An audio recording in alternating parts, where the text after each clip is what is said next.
لو عايز حد يندم عليك ويبقى عايز يرجع لك، اعمل الخدعة دي. عشان تخلي أي شخص يندم عليك لازم الشخص ده يشوف حاجة جديدة عندك ما شافهاش قبل كده، يشوف حاجة جديدة في حياتك تخليه يتلوح كده ليك من تاني ويتلفت نظره ليك من تاني.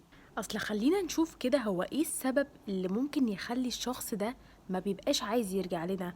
هو إن احنا زي ما احنا، نفس الشخص اللي اتعرف عليه، نفس العيوب بتاعته، نفس طريقته، نفس اسلوبه، نفس شخصيته. فخلاص هو حس بملل، مفيش حاجة جديدة، فخلاص ما بقاش فيه فضول من ناحيتك زي الأول لأنه بقى عارف كل حاجة عنك وحافظك. احنا بقى هنلعب على إننا نعمل حاجة جديدة ترجع الفضول ده من تاني وتخليه يتلفت نظره ليك من أول وجديد. ازاي بقى؟